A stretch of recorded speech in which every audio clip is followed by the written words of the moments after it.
Welcome to this incredibly foggy day at my base.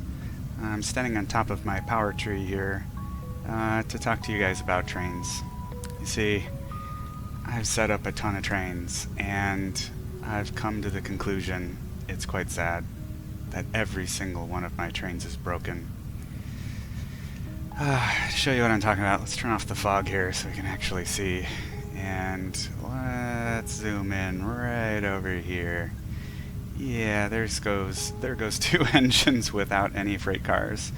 That's actually quite unusual. Yeah, not a single one of my trains is working. I've got that kind of problem. I've got over here just an engine that's not doing anything. I've got the type of problem where the train is split and part of the train is at a station where the other part isn't, and it's just bouncing back and forth. Actually, I think I have one of those over here somewhere. Where is that? Oh yeah, there it is. It's just bouncing back and forth. It's kind of crazy. Problem is, when it's bouncing back and forth, you can't delete it, and you can do very little to try to fix it. And then this train over here has just come to that complete stop. That means it doesn't know what station it's supposed to go to. It's a nightmare. And I want to set up more trains. And I've got different areas on the map that I want to explore, and I want to be able to bring back resources. And my immediate problem is my nuclear power plant has shut down because it's not getting any supplies. Because as you saw, the train that's going to service it, it has no freight cars attached to it. It's just a couple of engines running around. So I have set up a test, and I created a special platform over off in the distance over by those waterfalls over there with a bunch of different types of train setups being tested. I've changed it a lot. You're going to probably see a lot of congruity errors in this video because, you know, I've made corrections and I've learned things. That's the point of the video. I'm not pretending like I'm an expert. I've just learned a lot, and I'd like to share it all with you in this video because, you know, this is a game and we all want to have fun in it, and trains are fun, but it is super frustrating when they're not working. And you can make trains really simple with one train running to two different stations. You can set stations back to back to separate your train lines. I don't want all that. I want to be able to have loops. I want to have back and forth.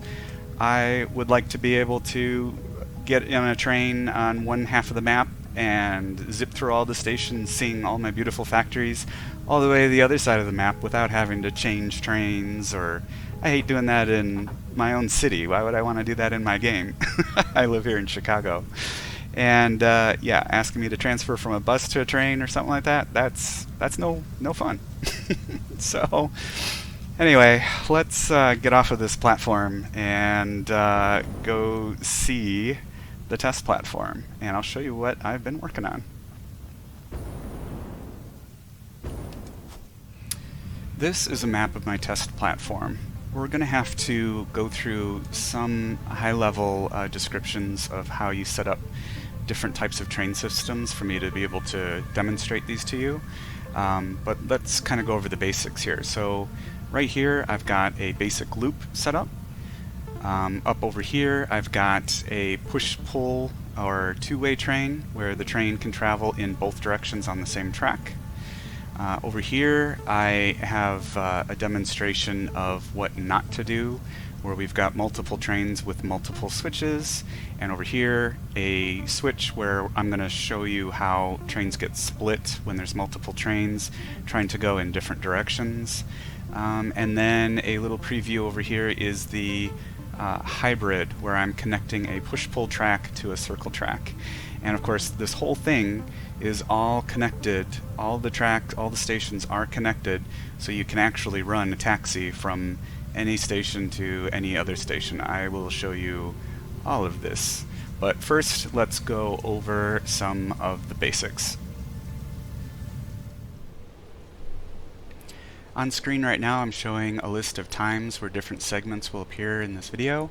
The first set of segments are going to be drawings. If you are already familiar with loops and push-pull, and aren't having any issues with your layouts, then you can just feel free to skip those sections. I recommend you at least tune into the part where I discuss the hybrid combination of a loop and a push-pull or two-way train. And then the next set of segments are very visual. I'll actually have demonstrations of trains running, and you can see those times now if you'd like to just skip to those sections or an individual part of that video. If you decide to return to a segment, I'll also put the times in the description of the video so you can easily find them if you want to revisit. Let's start with what does work. Loops. So loops are very simple, or they can start off very simple, and you can set it up with a bunch of different stations, like so and so and so. Connect them with track. Oops. Let's use a drawing tool for that. So we connect them with track like this.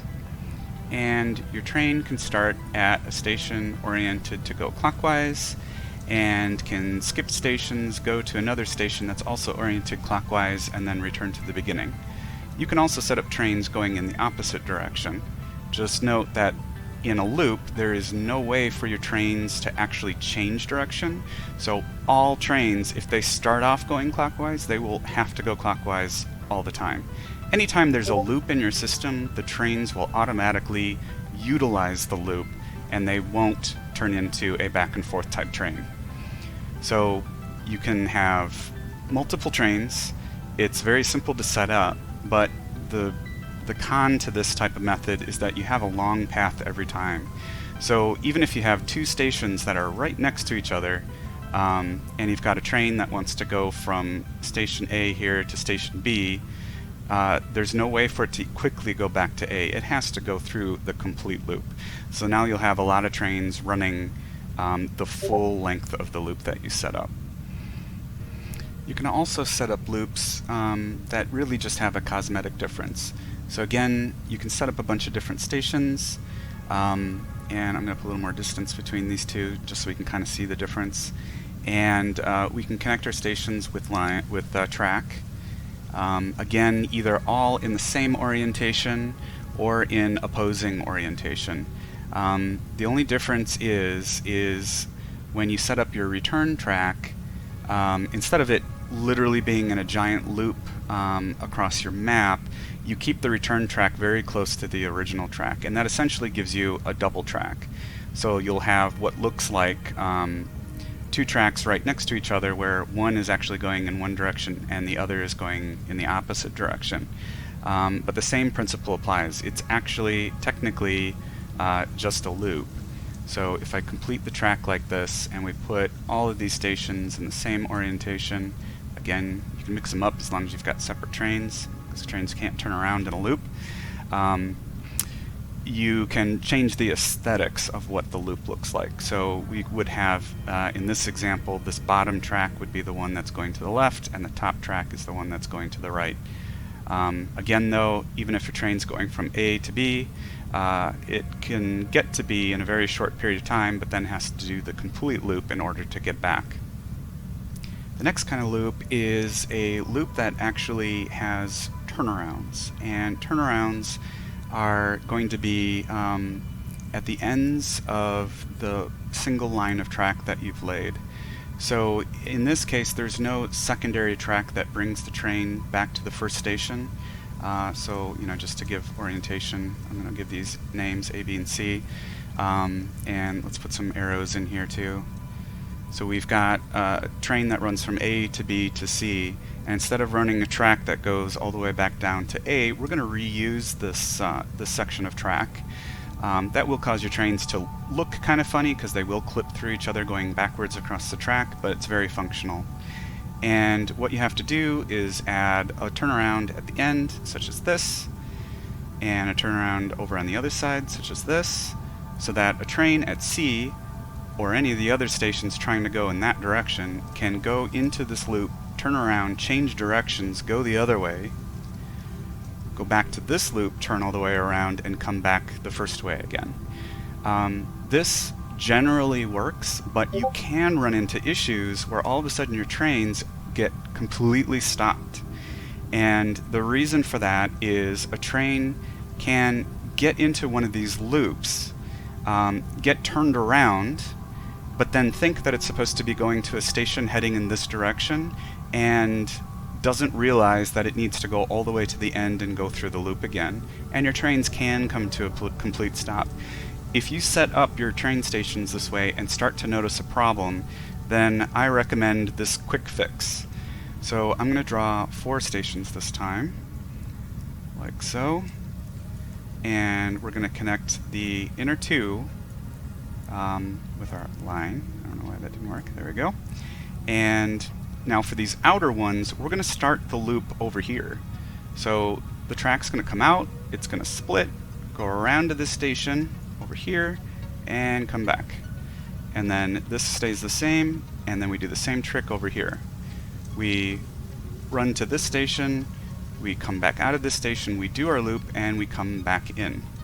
And now what we do is we set the orientation of these stations. It doesn't really matter which direction, but for simplicity I'll set them up like this, and we can set one station this way and one station this way, or whatever you want to set up. And what this will do is force your trains to go around loops in the exact same direction each time. So a train that starts off at station A over here, let's just put an A above it. If it starts off at station A, it won't be able to stop at this station directly, but if you do program it to go to station B, for example, put capital B above that one, the train will bypass B and go through this loop, come back around, and then it can stop at B. But that same problem as before, the trains can get confused in these loops and think that they're going in a direction that they're not actually going. So what I would recommend is that you always program in one of these stations that are in the loop to make sure that the train always goes in the same orientation through the loop each time. So now your train, you would program it to go from, if you want it to go from A to B, you would have it go from A to C, so that the train always goes this direction through the loop. It will always go in this direction. So A to C, then to B. And that way you've got a one-way track, and this switch never gets used as a switch. It just merges the tracks together. Part of the trick to this, setting up a switch that never gets used, is to set up a primary versus a secondary, and I'll show you how to do that later on in the video, so keep that in mind when you set up these switches. But this can help with those stuck trains that don't know what station to go to. The next basic type of train setup is the back and forth, or the two-way train. And for this you need 2 stations. You can set up, of course, multiple in the middle, and the 2 stations at either end of your single line of track have to be oriented in opposite directions. And we set up a single straight piece of track between all of the stations, and the train can go to these end stations, and because there's no loops in the system, if you set up your train to have an engine on both ends of the train, so we've got our engine, here's our engine and our little engineering compartment on both ends of the train, like so, and we set up our freight cars in the middle. So if you set up a train with the 2 engines facing in opposite orientations like this, then the train can change directions. So we'll set up this station to be in this orientation. So if we start with our train in this middle station, then this is the engine. It can drive to this end station, which I'm going to mark as a termination station, or the end terminals. And so this engine can drive to this station, and then if you program it to go to the station that's in this opposing direction, the train will switch. This will essentially become the caboose of the train. This becomes the engine, and the train can change directions, drive across your single piece of track, and stop at this station. Just keep in mind that once the train has gotten to this station and it's still in the orientation to the right, you can't tell it to go to this station without first having the train turn around at the end station. There is a caveat to that, and you have to set up stations that are oriented in both directions, and I can go into the details of how to set that up. That allows your train to stop at this station, whether it's coming from this one or this one, then change directions and go in either direction. So I'll show you how to do that. And by setting up two-way stations at all the points in your line, you can set up a passenger train or a taxi train that you can program to go to any of the stations and ride in. And I'll show you how to set that up too. And finally, what's probably the most exciting is hybrid loops. And hybrid loops start with a one-way loop. So let's put a few stations on here in a one-way loop, like this. And the one-way loop only has one orientation for the stations, and that's to prevent train splitting. So we'll draw them like this, connect them with our track. Now for this simple example, we're going to have one track splitter. And for this example, this track splitter is not ever going to be used as a splitter. It is just to merge these tracks together, and then any trains going counter to the direction of the loop will exit the loop on this track. So let's put one more example station out here. And since this is push-pull, this station, the last station on this line, has to be facing the opposite direction. So you can have one train, multiple trains running around in this loop. The trains that are in this loop that go to these stations and stay in this loop must all go in the same direction. You cannot set up a separate train and stations in the opposing direction, because any train going in this direction would require this switch to be changed, and now you can split your trains. So all the trains in the loop must go in the same direction. Now for the push-pull portion of this, a train can start off in this station, which is the terminal, the last station on the line, can enter the loop, and this is not operating as a switch in this direction, it just merges the tracks. And now you can stop at any one or all of these stations and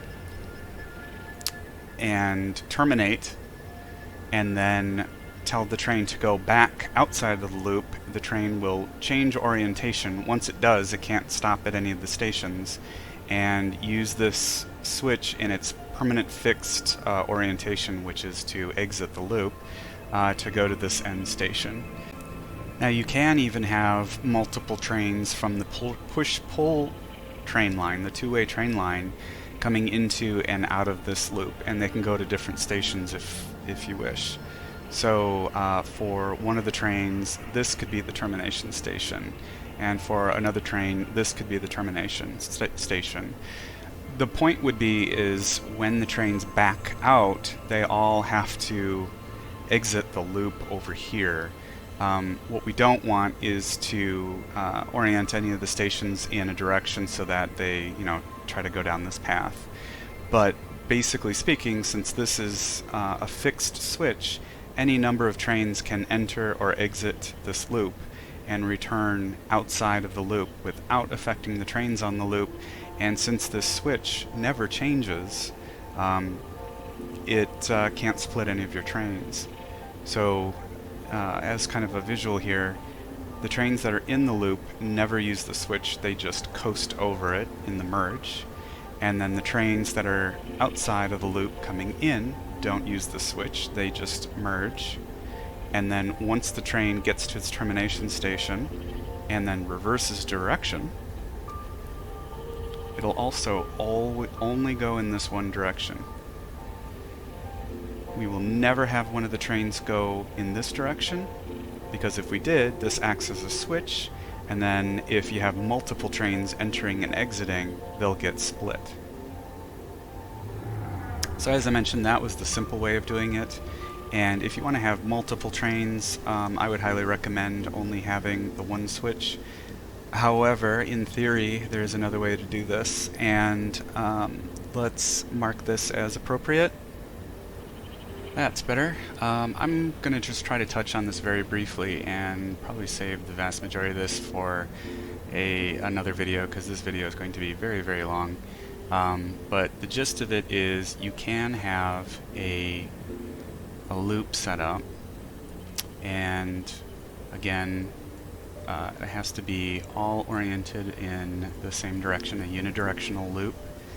So let's draw our track in here like this, and rather than just having one two-way train system coming out of it, you can do multiple and other combinations. So if I put a few stations over here, a few stations up here, and maybe even a couple of stations down here.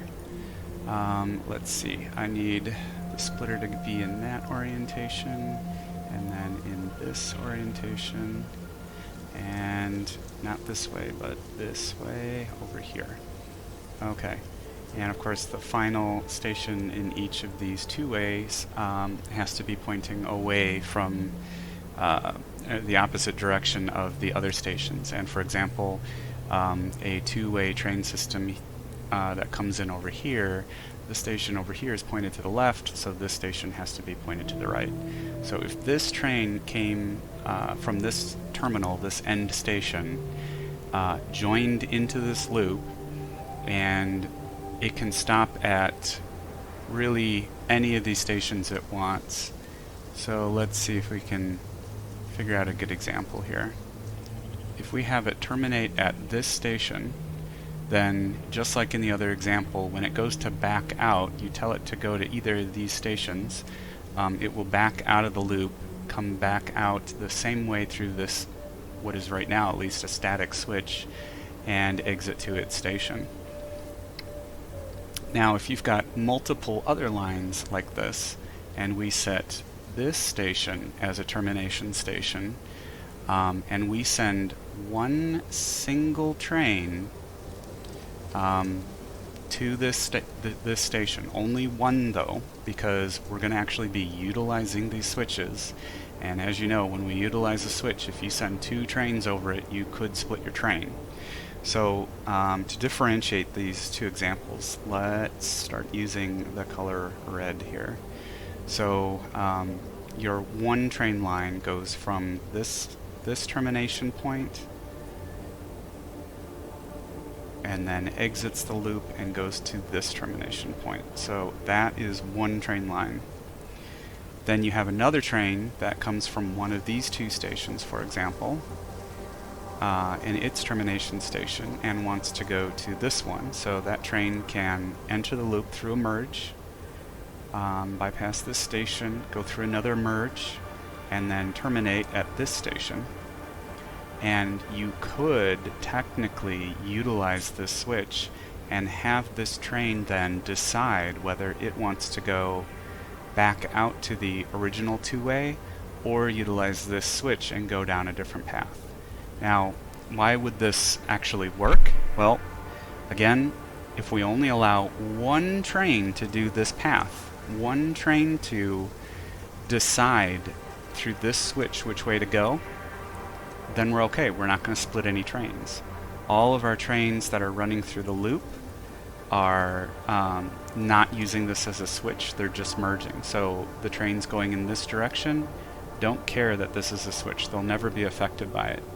They don't care that this is a switch, and they don't care that this is a switch. They'll just go in a big circle because they'll just always be going to the stations in this orientation. This train, again, this isn't super important over here because this isn't being utilized as a switch. This train is merging in and then merging back out. This switch will never change, but effectively that train, this train owns this switch right here. So it is the only... My whole recording froze at this point.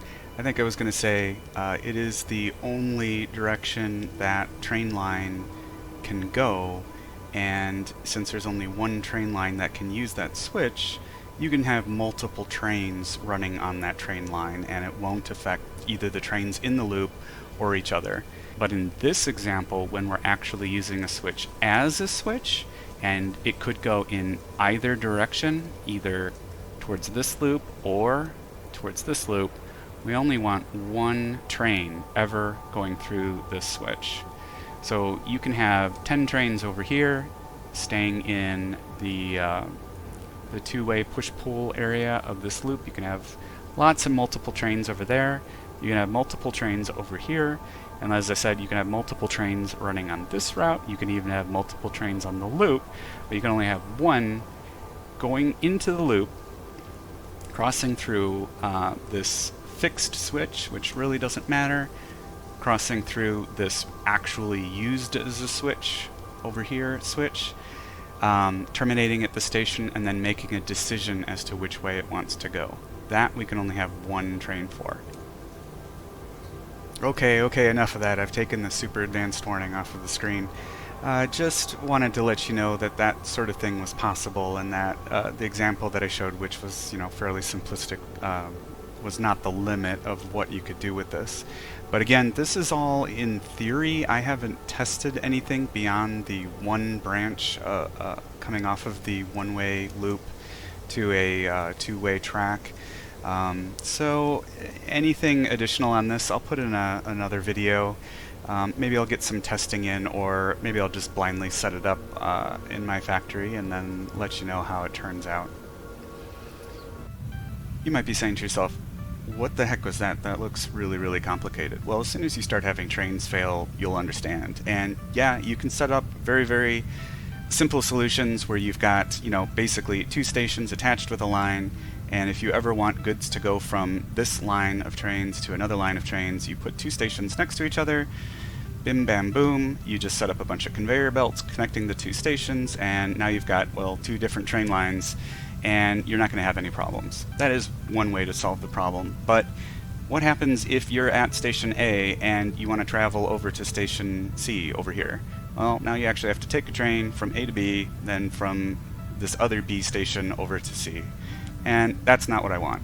And if you look in the background here, you're going to see what my train system looks like. And I want to be able to go from my nuclear power plant off in the distance over here to my oil production facility, over to my motor production plant, to my oil refinery, to my steel and iron, to crystal oscillators, to aluminum, and to my rubber factory over here. And I want to be able to just hop on a train, go grab a snack out of the fridge, and arrive safely at my nuclear power plant. So I want to be able to have loops over here. I want to be able to have my crazy corkscrew spiral train system that goes up to the top of a mountain with my crystal oscillator, have it be able to come back down, but also maybe be able to connect it to the aluminum and rubber production that comes to my main base over in this direction.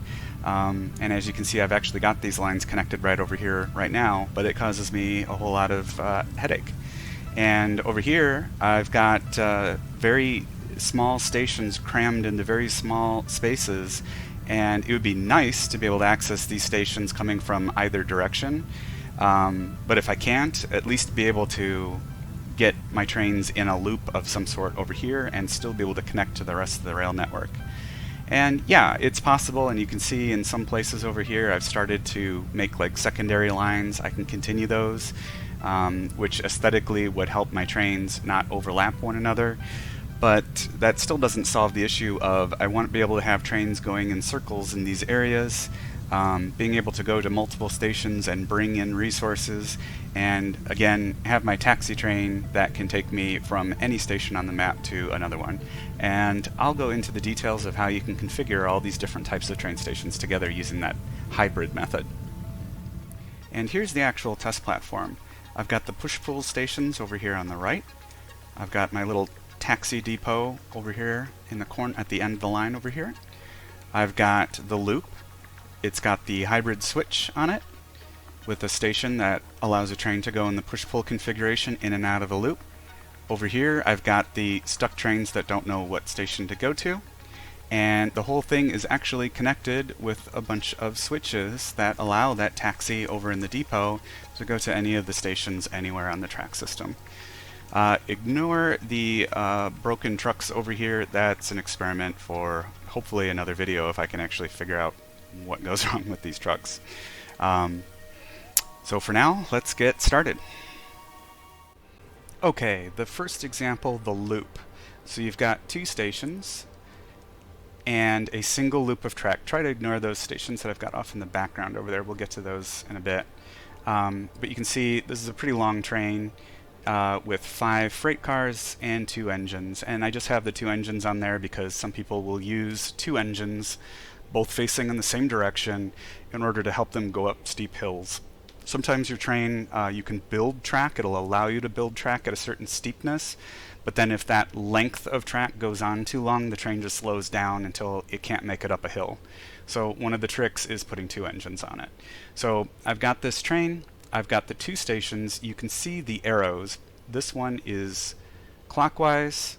And then when the train comes spinning around, this one is also clockwise. So this train can only stop, well, it can stop at any station as long as it's a clockwise station, and will just indefinitely go around in circles.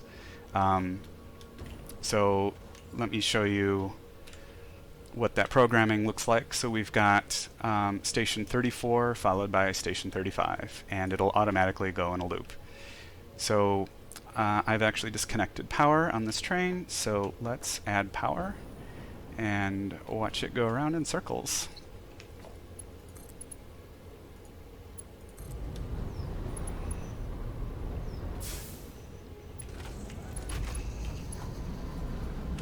So it just stopped at station 35, took off, and it's stopping at station 34. And like I said, you can put as many trains on here doing the exact same thing or even the opposite direction as you want. They will never interfere with one another. So let's just show you an example like that, like this. So I'll have this one go in the opposite direction. So we'll actually start with station 34. Followed by 35, and actually it won't be able to go to either of those. I don't have any stations running in the opposite direction, but you can see what that looks like. Unable to reach the next stop. There are no stations going in this direction. So yeah, if I did set up stations going in that direction, it would be able to stop there. So let's just hop out of this guy. That was a bad example. Autosave. Okay. And now with this one, we can also program it to do the same thing. So I can say station 35, followed by station 34, and it'll just go in circles. And these 2 trains will just clip through each other. They'll never split. They'll always be able to load, unload if I had any freight stations attached to them. And these guys will just run indefinitely.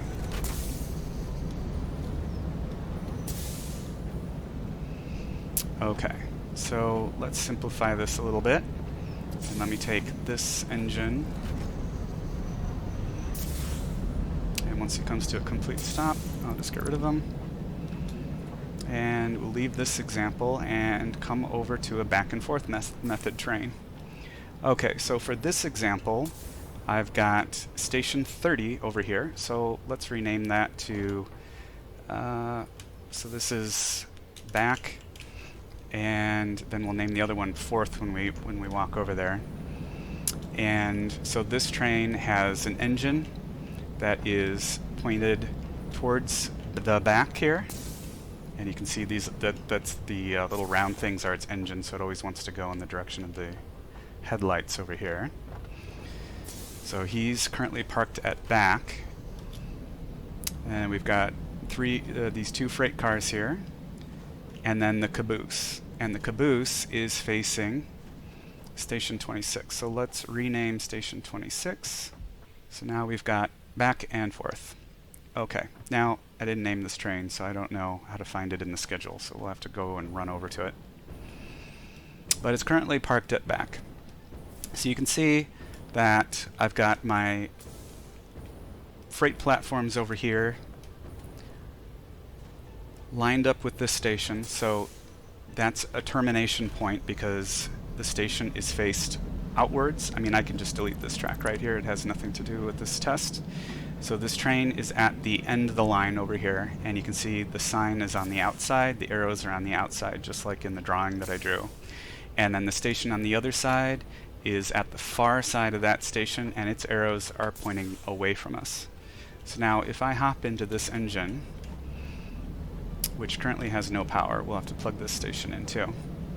I can set it to back, followed by fourth, and I'll hop out, and let's plug this station in, like that, and it immediately takes off.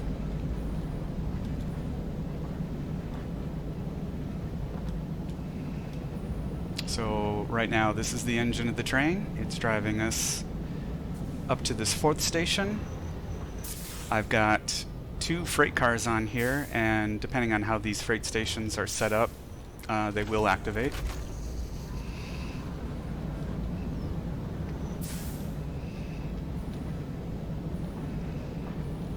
The train then reverses. This becomes the engine, and it'll stop at the back station, which is right here. And depending on how these first 2 freight stations are set up, these would activate and load or unload these 2. And then these other 2 freight stations would do nothing because the engine can't activate it, and there isn't even a component of the train for this one. So this would be a station that is meant for multiple different trains to come to.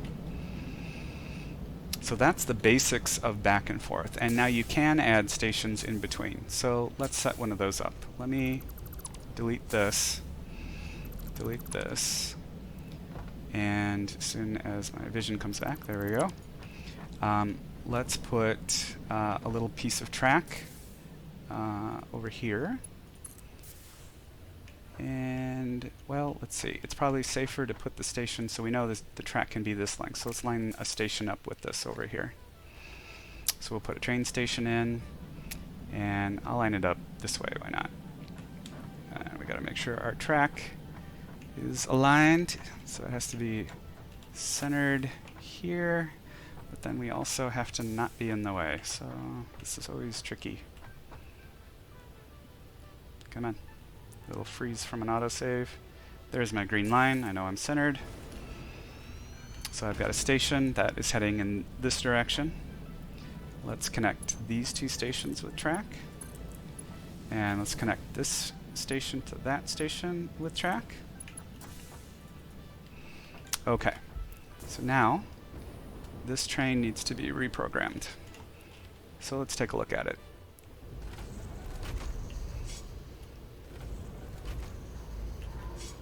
Oh, okay. And this is a problem because I deleted the track that was under the engine. Okay. Let's fix it. Alright, let's see if we can get this guy to go to station 28. So, let's see. We're currently at station 28. Let's have it go to back station, which is in front of us. Then we'll add the 4th station, which is behind us. Then to station 28. Then we can have it turn around and go back to 4th. Then we can have it go straight from 4th to back.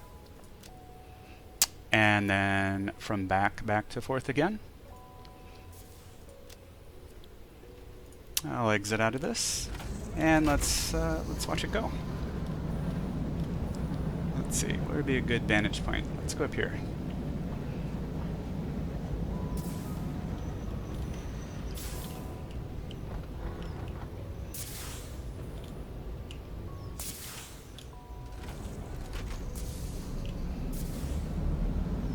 And that's basically how the two-way train system works. Now before we combine the two-way train with the loop-style train, let's look at some of the common problems that we can run into with switches and lost trains. Okay, the first example of how a train fails is a split train. And a split train occurs when a train is going over a switch and it only makes it partially in the direction that it's intending to go. So let's say the train is trying to go to the left, and a second train comes along and then switches the switch while the other train is still on it. Any car that hasn't made it past that switch will then go in the direction that the switch has been changed to. And your train splits, and part of your train goes to the left and part of your train goes to the right. So let's see that in action. I'm going to set up these trains right here. I've cut the power to the track so I can set them to go at the same time. Let me enter the train, and sorry, I'm getting some freezes here. Okay, station 27 first. I'll have them stop at that station. And then I'll have this one go, say, to the right. And then I've got this second train, a couple of freight cars behind. Each train has 3 freight cars. So this one, let's also set up to stop at station 27 and then make a left. Okay.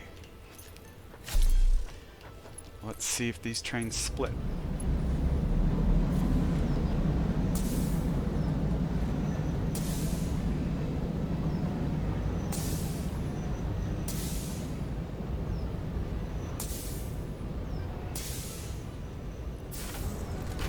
Okay, the first train is now leaving and heading to the right. The second train is now leaving. It changed the switch and is trying to head to the left, and now all the freight cars are going to the left.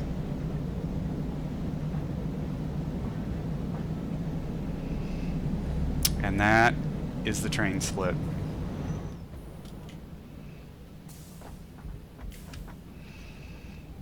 And here's that example with the trains coming to a complete stop.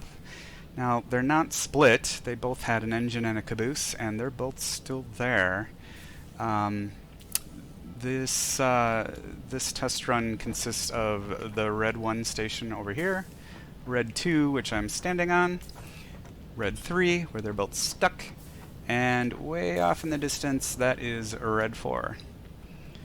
So, as I was describing, I had the trains coming to one or both of these stations, always veering to the left, stopping at red 3, merging with the track back here and going to red 4, changing directions, coming from red 4 to red 3, merging with the track over here, and then going to either red 2 or red 1. So let's take a look at these together and see what happened to them. So this guy should be going southbound. So this should be the engine. And he should be stopped at red 3 south, heading to red 2 or red 1. Let's see what actually is going on. Unable to reach next stop. And he's trying to go to red 2 northbound. Well, northbound is in the opposite direction that we're going, and red 2 is right in front of us. So if this train went forward, it would not be able to go to red 2 northbound. It could go to red 2 southbound. So let's drive in that direction, and I'll show you what I mean. So it's trying to go to this station right here, northbound, and you can see the orientation is wrong. It could go to southbound, but I don't want it to go to southbound. As soon as I pass red 2 northbound, the train actually takes over and starts driving all by itself. And that's all it took to fix it. So now it's at red 3. It'll stop, and then go to red 4, and then should stop at red 3 southbound. So let me hop out, and let's see if it completes its loop. So again, this is a merge, so the train going in this direction doesn't get affected or affect the switch at all. When it comes back, the train is always going to go down this left track. So the switch actually never gets used, so there's no chance of the train splitting.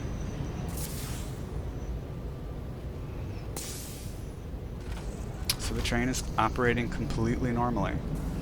Okay, so now this train is at Red 3 northbound. It's not actually stopped here. It's kind of stuck here in the middle of the track. But we're on the side where it should be going northbound, so it should be heading towards Red 4 northbound. Let's see what it actually says. It says it's supposed to be going to Red 3 northbound. Well, we're at Red 3 northbound. It actually passed through the station. So, some sort of bug in the game, because the train is basically sitting at the station. So either when I saved the game and reloaded, it didn't put the train in the exact right spot, or it switches up the programming slightly, or there's just some other bug that I can't even imagine. But the way to fix this without changing the programming is to back up, and as soon as we get past the station, I betcha the train will be able to go forward and fix itself. Whoa, I went way too fast. Alright, let's go forward. And then I'm gonna hop out. Let's see if it resumes programming. So it went to Red 1 northbound. Interesting.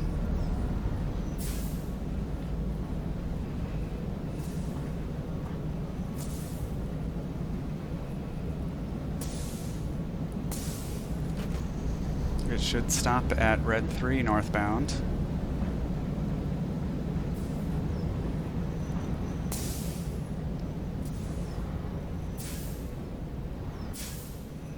Then it should go to Red 4.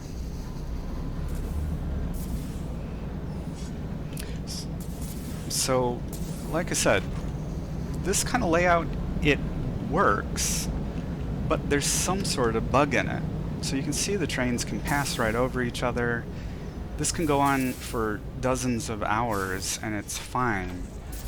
But then you'll load into the game, or you'll die in the game and respawn, or something. I haven't quite figured out exactly what the trigger is, and then the trains will be screwed up.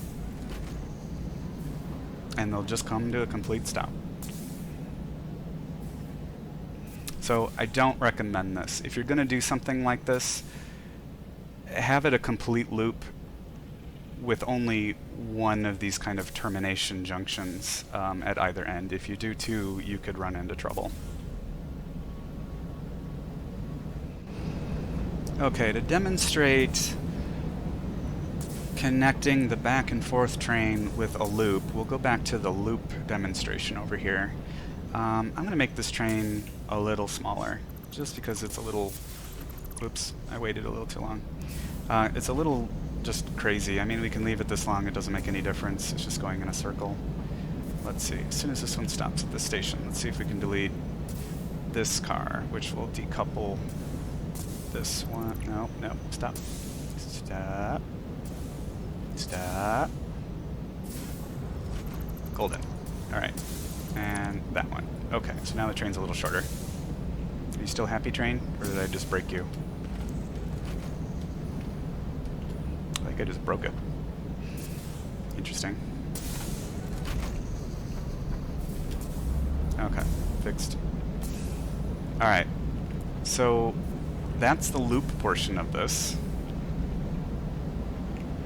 Now, the back and forth portion is this example over here. So I've got this station, I believe it's 37. I can't read that either, so you're not going blind. And that's facing away from us. And I'm going to have a train come and terminate, let's say at that station, 35.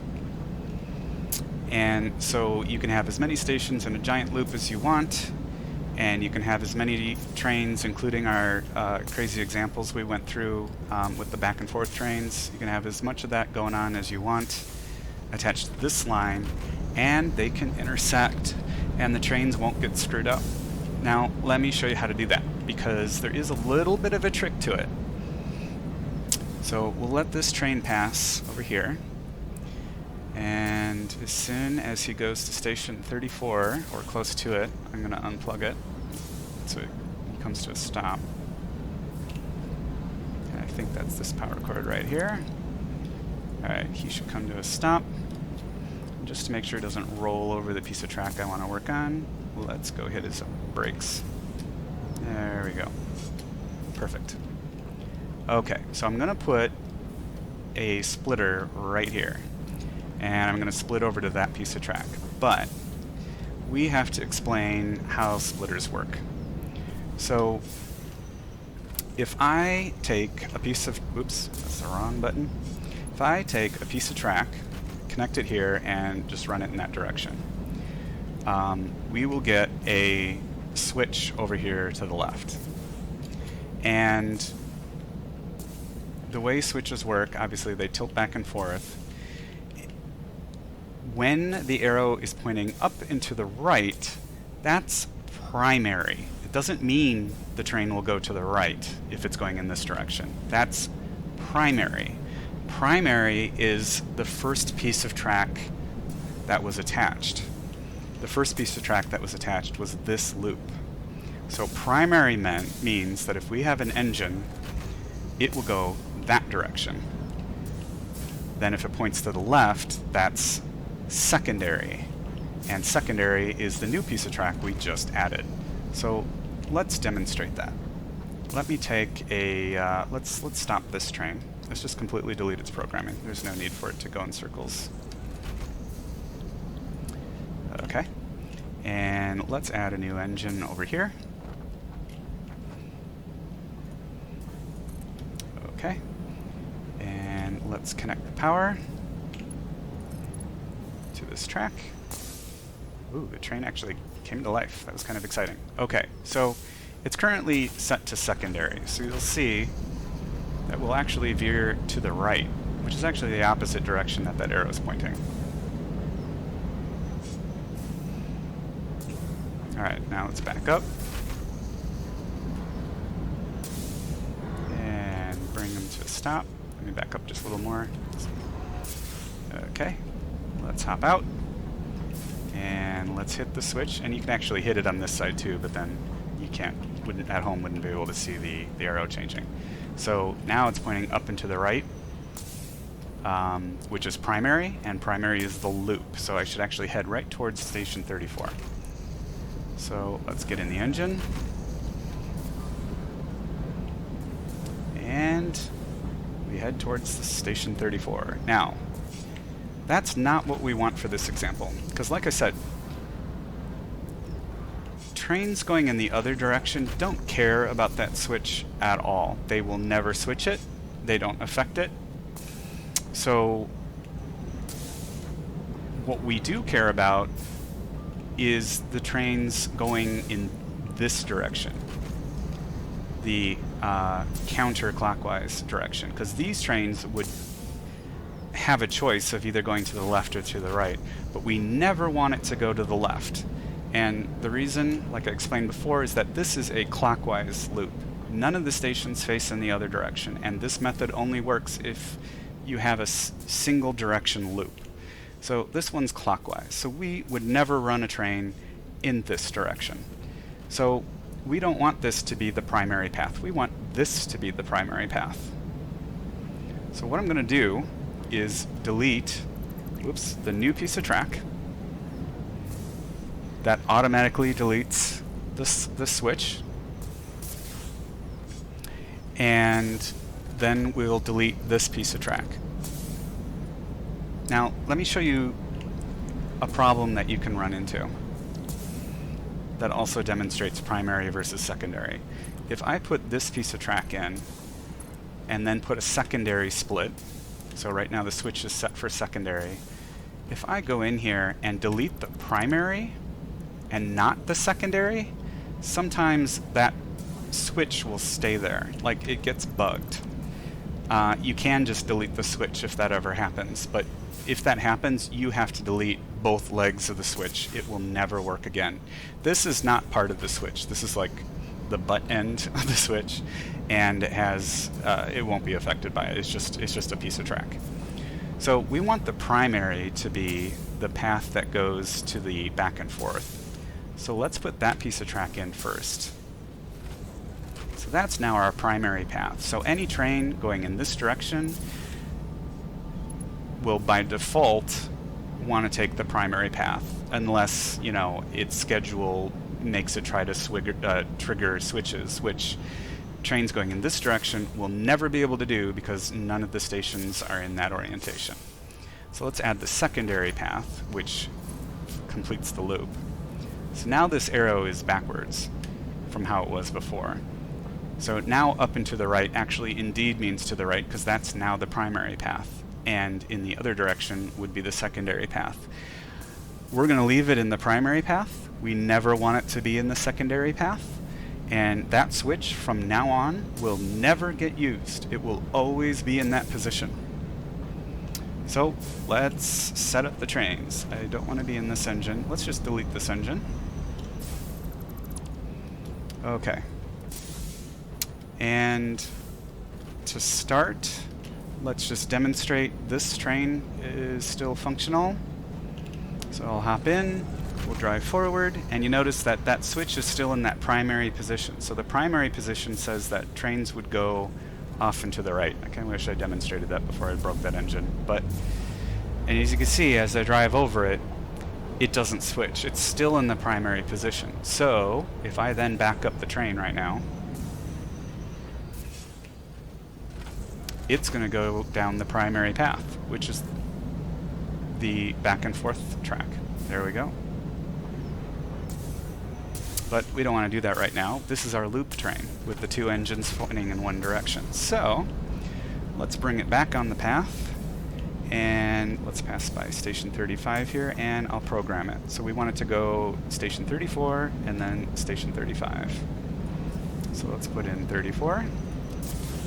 And then let's put in 35. And the train is already moving in this direction, so it should be good to go. I'll hop out. Let's see if the programming sticks. Alright, we've now stopped at station 34. The switch is still in the primary direction. So the train, even though it's scheduled now, still does not affect that switch, because trains only affect switches that are on the left side of the track, where this track actually splits if it was going forward. And this train is not going in that direction. The switch is actually on the right, so it can't change it. And as you can see, this isn't a split. It's actually just merging with this other track when it goes in this direction. So it will not ever touch that switch. And we could set up a whole bunch of trains going in this direction, and they won't affect that switch. So let's set up our back and forth train now. Yeah, walking's for suckers. I just made a freight car right on top of me. How did I do that? Okay, let's delete that freight car. Let's try that again.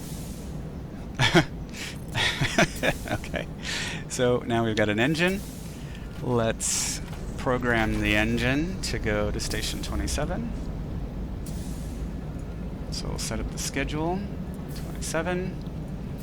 I will hop out, and it should auto stop over here.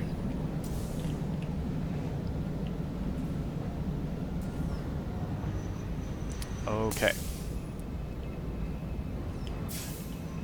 So now let's add some freight cars. I really need to delete all those storage bins with extra stuff. Let's add 3 freight cars. Why not? Let's add 4 freight cars. Okay, now we need, because this is a push-pull, we need to put an engine on the back facing the opposite direction. So I always recognize that by those round circles. Those are the engines that are the electric motors that are on the back of the train. So this engine will want to go in that direction. So we'll put them over here. So the 2 engines are facing in opposite directions. We've got our head engine and our caboose. And as soon as we program this train to go to station 34, this will become the head engine. So let's go ahead and add that programming.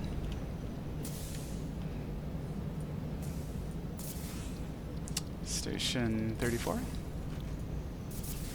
And I'll hop out. So now this is the head engine. We're merging with this track, so the switch does nothing.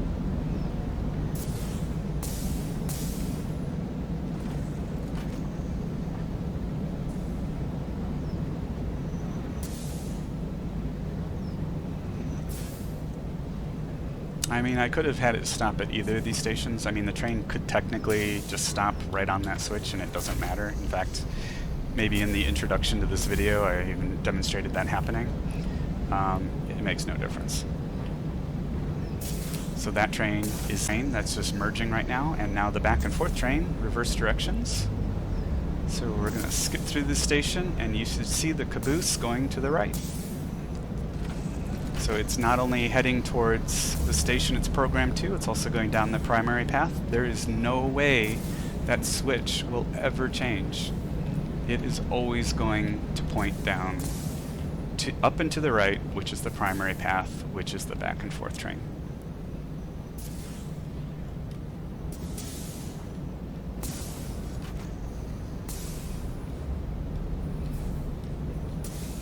And I had this running for hours and hours with multiple trains going in the loop, like overlapping each other, and multiple trains going back and forth. And actually, we can add a couple more trains to demonstrate that effectively. Okay, so let's take a brand new train, and let's delete this piece of track. And I'm going to create a taxi train. So I'm going to put a train station facing the opposite direction of this train station. So now, if I make a train that has a head train, a head engine, and a caboose, when that train is parked at this station, both of these stations effectively, the train is effectively at both of these stations at the same time. So since we already deleted this station from the programming of that other train, we can go ahead and rename this station. So I'm going to call this the end of blue line. And I'm going to rename this one to blue line, reverse. Okay. So now let's connect these two stations to the rest of the system. And let's see if our two trains are now happy again.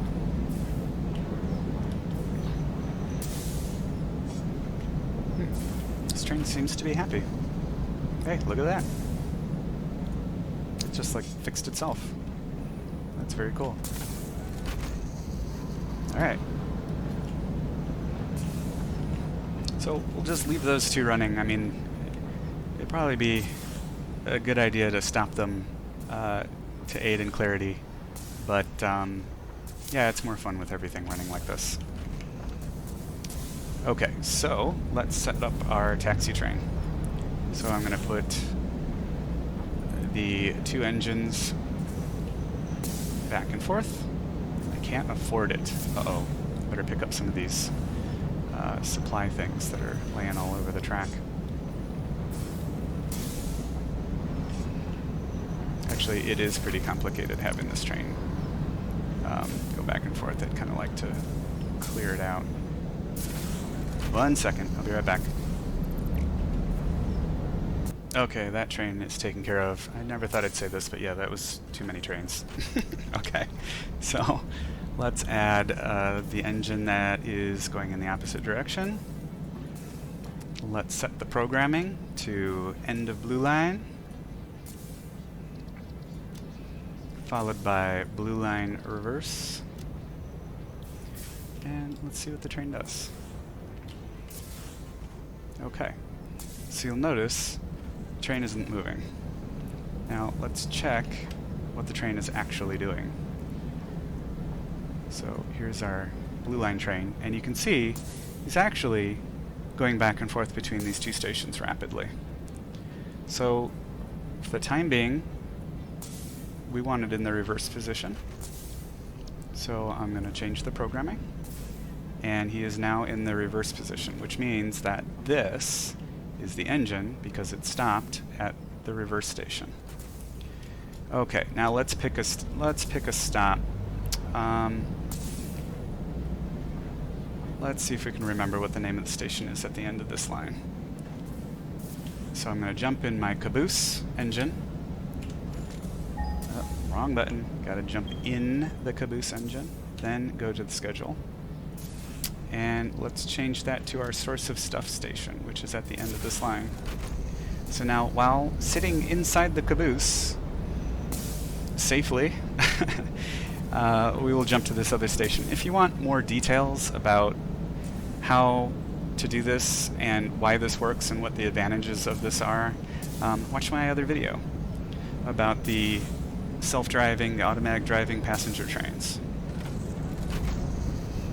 Okay, so now this engine's going to stop over here at source of stuff. Now, I've got a bunch of cool train systems set up. So over here, we've got back and forth trains with shared train stations. Over there, we've got our loop with our back and forth train intersecting it without causing any switch problems. And then we've got our other train over here that most of the time it's going to work just fine. Sometimes it's going to cause problems because it's kind of a hybrid of back and forth and a loop. So this is the setup I don't recommend. However, this could be anything else. This could be another back and forth train. This could be another loop that gets intersected. It could be anything. Over on this side of the experimental platform I've got here is where we split our train before. But you can also see it connects all of these different train systems. So all of the trains stay within their own train system. Originally, this was the red line, this was the blue line, and this was the, well, never named line, so this was all numbers. Whoops, there's the moon. That's nice. And the point is we can have all these different systems set up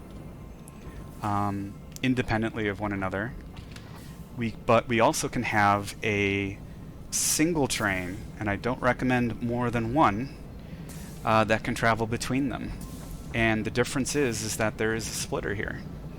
And this splitter can let a single train pass over it, and since no other train will pass over it, these splitters can be used without affecting other trains, because we will be in control of the only train that crosses over it.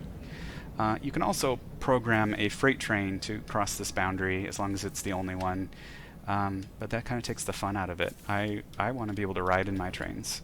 So this is for passengers only, this section of the track. If I need to exchange items between freight trains on this track and this track, for example, I can have these two stations so close together that I can have conveyor belts running between the freight platforms and transfer goods from this station to this station if I wanted to, and that keeps these two train systems separate from one another. Now, where's my taxi train? I've got it parked over there. So I need a station that's... the train is currently oriented going in this direction. So I can have it go down either path of this switch as long as the station I ask it to go to is oriented in that direction. So let's pick this one over here. So this has red 1. This is the red 1 station, and it has both a southbound and a northbound. So because of where I'm at, the only station out of these two that I can stop at first is northbound. So let's go test that.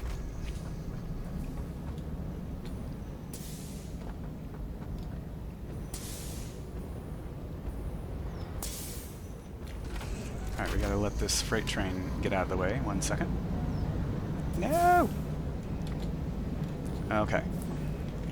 So let's... I hit the wrong button again. Let's get this programmed for the wrong red 1 station. So if I try to go to southbound, which is the wrong orientation, unable to reach next stop. Okay. So that means there's no turnaround loops in the entire system, and in my opinion, that's a good thing, because our trains can't ever get screwed up. But the solution to that is I also created a red 1 northbound station that's connected to the other station. So all I have to do is pick the northbound, close this out, and we'll hopefully unclip out of this other train. and we'll automatically drive to red 1 northbound. So the train has set all the switches correctly, and we'll stop at this station. Now, I can leave my train sitting here, jump out, do anything that I want, and it's in the northbound orientation. If I want to continue going northbound, so I can either do that right from here or I can jump out to show you. So if I want to continue going northbound, say to red 2 northbound, we're still in the northbound orientation. So this is still the caboose. So let's change it from red 1 northbound to red 2 northbound. And we'll stop at that station. Now, I can keep doing this all the way to red 4 northbound, but if I want to change directions, I have to change the orientation of the train. So the easiest way to do that is to reprogram it to go to red 2 southbound. So I can do that from in the train here, and we'll change it. No, we'll change it to red 2 southbound. I'll jump out. It'll look like nothing happened, but our train should be there. So now that it's oriented southbound, and we can double check that by checking the stations. So let's see our timetable here, and we've got the train that just passed us is going there, so we're one of these 2 trains at red 2 southbound. That one's going to 3, so this is our train, red 2 southbound. And we told it to go to northbound, then I changed it to southbound. The train didn't move, but it's already south oriented. So let's rename this one. I like calling my taxis Zippy Chew, so I can recognize them easy. Okay, so now Zippy Chew is oriented southbound. So we'll get in what is now the caboose on this side, and we'll pick a station that's oriented in this other direction. Let's see. One station was station 35. So let's go to station 35.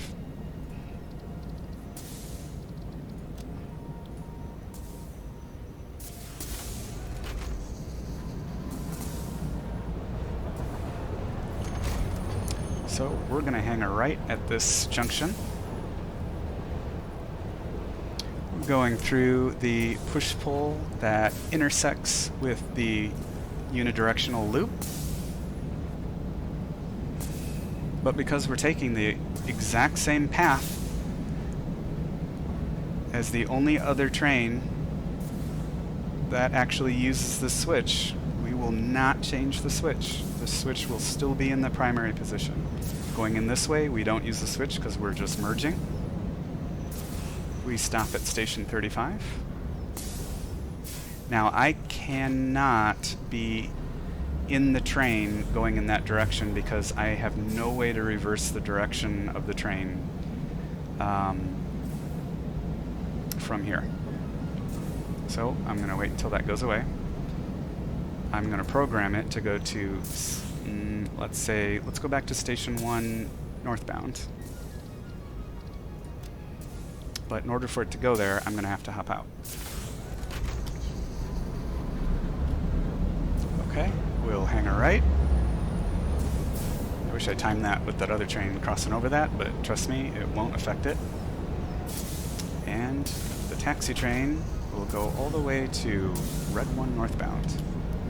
Now, when I say programming a train, what I mean is having a train stop at a station so that you can use it as a taxi, because this train is currently not programmed. If I jump into either engine right now, the train will just come to a stop. So I have to wait until it's at one of the stations in order to use it as a taxi.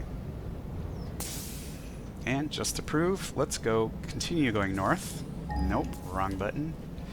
Let's continue going north, and let's go to red 4 northbound. We haven't been there yet.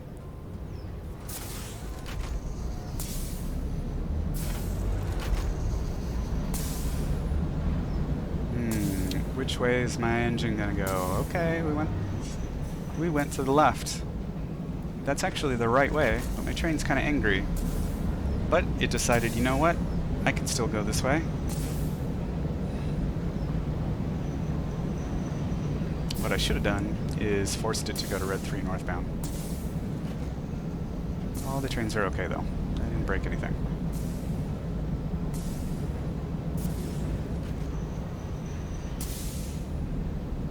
And there we go.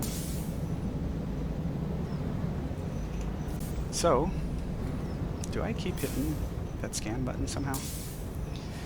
Anyway, so that is how we can have multiple train systems, all different orientations, all sorts of different configurations, have our cake and eat it too by having a taxi train that can still visit any station as long as you give it a platform that runs in either direction. I mean, you don't have to, but it just will only be able to stop at platforms in the direction that the train is traveling. So that's why for these examples I set up so many of these two-way train stations, the southbound, northbound, so my locomotive, my taxi train, can stop at any of these stations and easily reverse directions. And I can go back, all the way back to the end of the blue line over there to kind of demonstrate it again. So as of right now, this train is northbound, so if I jump in here and try to program it without changing the orientation, we will not get there. So if I put end of the blue line, we're not going to go anywhere. We're just going to sit here forever. So I actually need to change the orientation of the train first. So let's go red 4 southbound. There we go. Jump out, let this other train pass through here. Let these other two trains pass through here. Crazy, crazy. But now our train is configured for going in that direction. I'll hop in the caboose, and we'll change it to the end of blue line. And voila. Now, again, I should have programmed it to go to red 3 southbound. That's a little dangerous. I could have split some of those other trains. Again, that's not a configuration I would ever recommend using.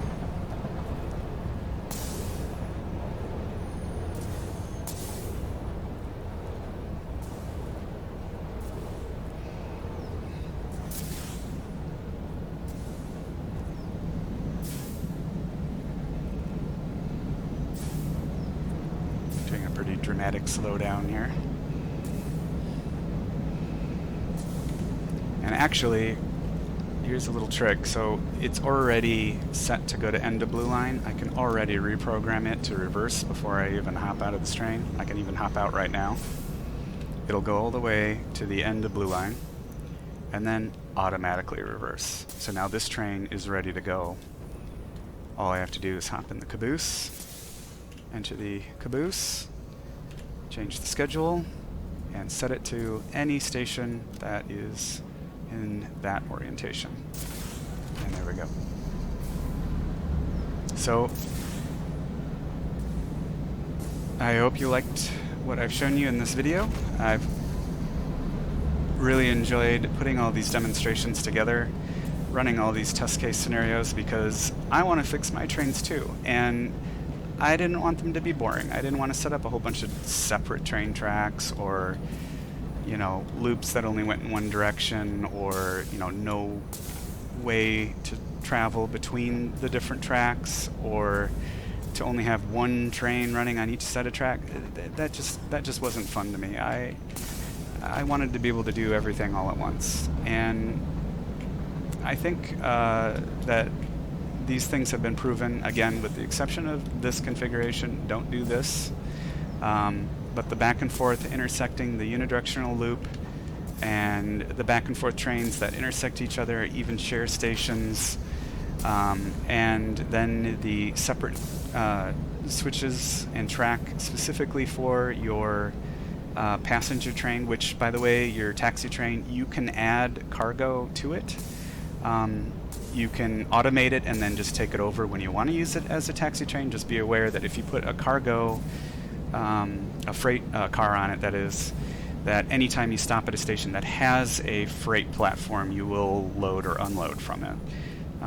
So if you just want to zip around your base, I highly recommend you create a separate train that consists of only two engines with no freight cars, and then you won't trigger any of the freight stations.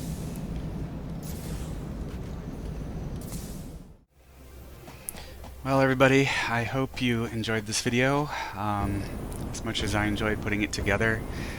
This did take way too long. This was many hours of setting things up and tens and tens of hours of recordings. I do like making these kinds of videos. I will never make videos on a daily basis. That is not the point of why I made this channel. I like doing these kinds of very technical, detailed how-to videos. I like to pull things apart and actually see how they work. I am of the mind of a software programmer, and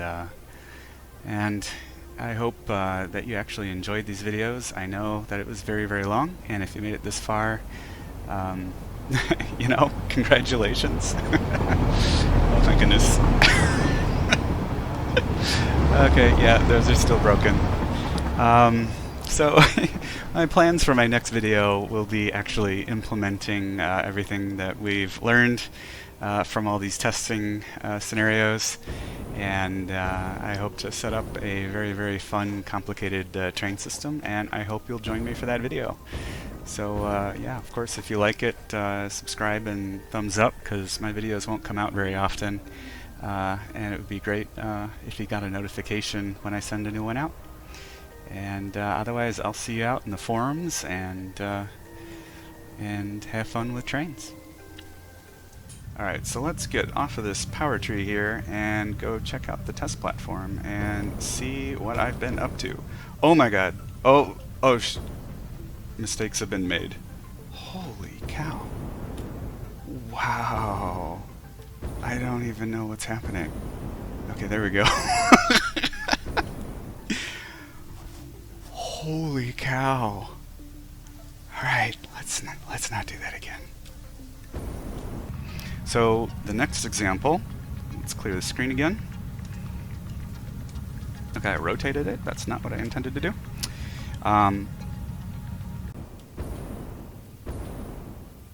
Uh-oh.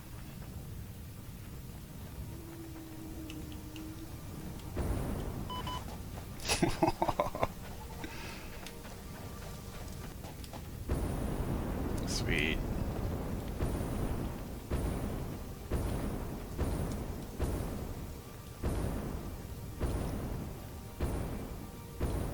The second best mode of transportation, flying.